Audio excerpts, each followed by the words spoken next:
જામનગરમાં આંગણવાડીની લાભાર્થી સગર્ભા મહિલાઓ સાથે ઓનલાઈન છેતરપિંડીની ઘટનાઓ પ્રકાશમાં આવતા ખળભળાટ થયો છે. અજાણ્યા લોકો આંગણવાડીના અધિકારી તરીકે સગર્ભા મહિલાઓને ફોન કરી તેમની સહાય જમા થશે એવું જણાવી તેમને ઓનલાઈન પેમેન્ટ એપ પર કહ્યા મુજબ કરવા સૂચનાઓ આપે છે અને એ પછી મહિલાઓના કે તેમના પરિવારજનોના ખાતામાંથી સહાય આવવાને બદલે રૂપિયા ઉપડી જાય છે. એક મહિલાના ખાતામાંથી તો 50,000 જેટલી રકમ ઉડી ગઈ હોવાની પીડિતાનું કથન છે. વિપક્ષી મહિલા કોર્પોરેટર રચનાબેન નંદાણીયા દ્વારા ભોગ બનેલા લોકો સાથે સંવાદ કરી આ અંગે જાગૃતિ લાવવાનો પ્રયાસ કરવામાં આવ્યો છે. ઉલ્લેખનીય છે કે સમગ્ર ઘટનાક્રમમાં એ સવાલ ઉદ્ભવે છે કે આંગણવાડીના લાભાર્થીઓનો ડેટા ઓનલાઈન છેતરપિંડી કરનારાઓ પાસે ક્યાંથી આવ્યો? શું આમાં તંત્રના કોઈ માણસની પણ સંડોવણી છે? વગેરે બાબતોની તપાસ થાય એ જરૂરી છે. આ ઘટના જામનગર પોલીસ માટે પણ સાયબર ચેલેન્જ સમાન છે. આજે વિડીયોના માધ્યમથી હું પ્રેસ મીડિયાવાળા ભાઈઓને એક પ્રેસ નોટ દેવા માંગુ છું, જે આપ ટીવીમાં દઈ શકો છો. અત્યારે હાલ આંગણવાડીમાં પ્રેગ્નન્ટ લેડીઝ છે એનો ડેટા કોઈ ફ્રોડ માણસો પાસે પહોંચી ગયો છે. એવામાંથી અમારા વિસ્તારના ભીમાસના એક બેન છે જે પ્રેગ્નન્ટ છે, જેને એક કોલ આવ્યો કે તમારા આંગણવાડીમાંથી પૈસા મંજૂર થઈ ગયા છે અને ખરી રીતે આંગણવાડીમાંથી તમને પૈસા મળે છે ને? મળે છે. એટલે એને કોલ આવ્યો કે તમારા આંગણવાડીમાંથી પૈસા 4,000 રૂપિયા મંજૂર થઈ ગયા છે. કોનો ફોન હતો? એ કે હું આંગણવાડીનો સાહેબ બોલું છું. પછી અમને મેસેજ આવ્યો કે આ તમારા 4,000 આવી ગયા છે. પછી 4,000ના અમે પછી એને મેસેજ પાછો કર્યો કે તમે આ પ્લે દબાવતા જાઓ કે, અને પ્લે દબાવ્યો તો અમારા 10,000 રૂપિયા ઉપડી ગયા. ઉપરાંત કેટલા આવી રીતના 10,000 બીજા 10,000 પછી 1,000 પછી 2,000 પછી 3,000 પછી 25,000 કુલ એવી રીતે કેટલા પૈસા ઉપડ્યા? 50,000. એટલે એ લોકોને 4,000 રૂપિયા એમ કીધું તમારે આવી ગયા છે, પણ તમે ગૂગલ પેમાં આ રીતનું એક ઓલું અમને મેસેજ કરો, પ્લે બટન દબાવો એટલે તમને ગૂગલ પે કરી દે. તો ખાસ બધા જેટલા લોકો છે આંગણવાડીમાંથી પૈસા મંજૂર થાય છે એ લોકો કોઈ દી ગૂગલ પે માટે એક બટન દબાવતા નહીં, કારણ કે આ બેનને છે ને મેસેજ જોવાનો ટાઈમ જ નથી દીધો. પહેલા એને એક બટન દબાવવાનું કીધું, એને પ્લે બટન દબાવ્યું એટલે પહેલા 10,000 ઉપડ્યા, પછી હજી બીજું બટન દબાવવાનું કીધું તો બીજા ઘાયકા બીજી વાર પૈસા ઉપડી ગયા. આવી રીતે વારંવાર પૈસા ઉપડ્યા અને 50,000 રૂપિયા આ જે બેન છે આંગણવાડીમાં, જેને આંગણવાડીમાં પ્રેગ્નન્સીની સહાય મળે છે, 4,000ની સહાયની સામે એને આ 50,000 રૂપિયા એના ઘરના વયા ગયા. તો એક બહુ ખરાબ ભયાનક આપણા આ બનાવ બન્યો છે. અને હવે આ ડેટા છે પ્રેગ્નન્સી બાયુના આંગણવાડીના, એ આ ફ્રોડ માણસો સુધી કેમ પહોંચે છે ને એ આપણે ખાસ તપાસ કરવાની જરૂર છે. એટલે અમે આ વિડીયો બનાવી છીએ અને વિડીયોના માધ્યમથી ટીવીમાં અમારો આ વિડીયો જવો જોઈએ, જેથી કરીને જેટલી પ્રેગ્નન્ટ લેડી છે જે આંગણવાડીમાંથી સહાય મળે છે એ લોકોને કોઈ કોલ આવે તો એ કોલ ઉપાડે નહીં અને ગૂગલ પેથી કોઈ પણ જાતની છાપ દબાવે નહીં. ખાસ ધ્યાન રાખજો. હમણાં આ ટાઈપના બનાવ 2 થી 3 બની ગયા ગૂગલ પે દ્વારા અને પૈસા ઉપડી ગયા છે. એ ભાઈ મારી સાથે એવી રીતના વાત કરતા હતા કે હું એ કે છે ને, પહેલાં તો મેં એમ કીધું કે તમે આ વાત કરો છો તમારું શું પ્રૂફ કે તમે આંગણવાડીમાંથી જ બોલો છો? કે હું ના, હું આંગણવાડીનો સાહેબ જ બોલું છું. કે મારી પાસે તમારી આખી ફાઇલ છે ડોક્યુમેન્ટની, આધાર કાર્ડની, પાન કાર્ડની, પછી તમારી ચૂંટણી કાર્ડ ને બધાય કાગળિયા મારી પાસે છે. બેટા મેં કે હું ખોટું નથી બોલતો. એવી રીતના કરીને અમને પહેલાં વિશ્વાસ લેવડાવ્યો કે હું ત્યાંથી જ બોલું છું. અને એમ કીધું કે હું તમને છે ને એક રિક્વેસ્ટ મોકલું છું ને જીપેમાંથી, એમાં તમે કે પ્લે કરો, કે પિનકોડ નાખો એટલે કે તમારા પૈસા આવી જશે. અને અમે એમ કીધું કે એમ પૈસા કેવી રીતના અમારા પૈસા વહી જશે? કે ના, તમે કે જોવો કે. અને એની એવી રીતના કરી મારા મામામાંથી કેટલા બધા પૈસા એને ટ્રાન્સફર કરાવી. એટલે આ બેન નહીં ગયા ને તમારા ગયા? હા. તમારા કેટલા ગયા?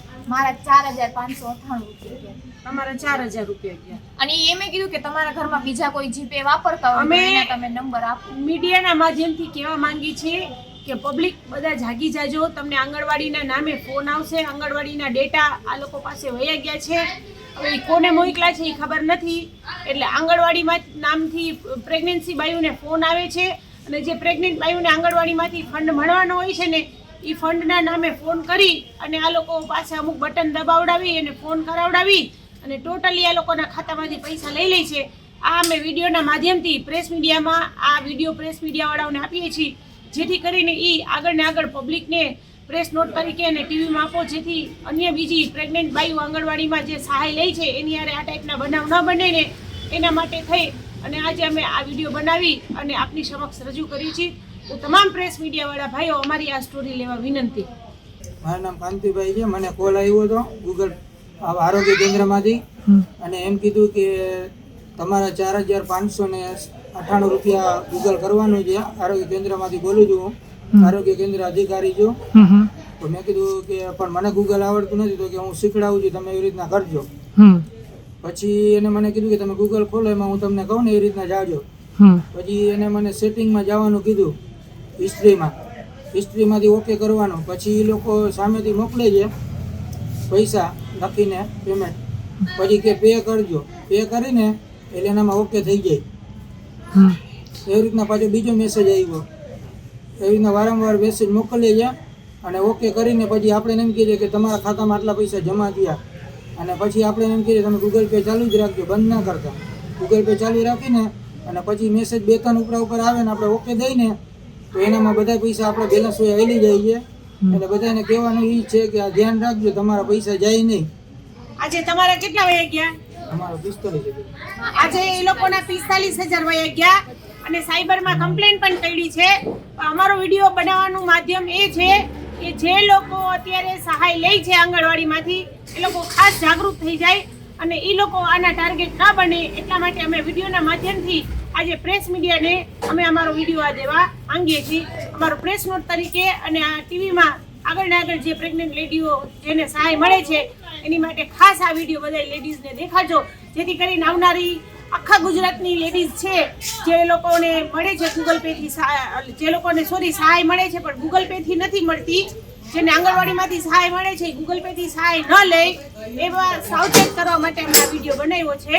તો પ્લીઝ અમારો આ વિડીયો આગળ બીજા સુધી પહોંચાડો અને મીડિયામાં અને ટીવીમાં દેખાડો, જેથી કરીને કોઈ બીજી લેડીઝ આનો ટાર્ગેટ ન બને ને. એટલા માટે અમે આ વિડીયો તમારી સમક્ષ બનાવ્યો છે. અસ્તુ ભારત માતા કી જય. જામનગરમાં રણજીત સાગર રોડ પરથી પસાર થતી રાજાશાહી વખતની નહેરમાં દળ સહિતના ઔદ્યોગિક વિસ્તારોના કારખાનાઓનું કેમિકલવાળું પાણી ઠલવાતું હોવાની રાવ ઉઠી છે. કોંગ્રેસના આગેવાન દ્વારા આ મુદ્દે કાર્યવાહી કરવાની માંગ ઉઠી છે. પાર્થ પટેલ, જામનગર શહેર જિલ્લા કોંગ્રેસ મહામંત્રી. હાલ આપણે જે જામનગરની નહેર જે જીવાદોરી સમાન છે, જે 24 કલાક નીકળે તો જામનગરના મોસ્ટલી બધા તર સાજા થઈ જતા, એવી રાજાશાહી સમયથી એક પ્રક્રિયા છે. પણ હાલ જામનગરમાં મહાનગરપાલિકાની બેદરકારીના કારણે પ્રદૂષિત પાણી, જે જીઆઈડીસીનું પ્રદૂષિત પાણી છે, કેમિકલયુક્ત એ પાણી છોડવામાં આવ્યું છે.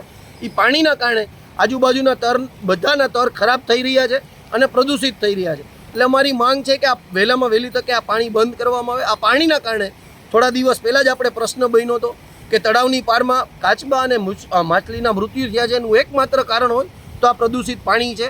એટલે આ પાણીને બંધ કરે એવી અમારી માંગ છે.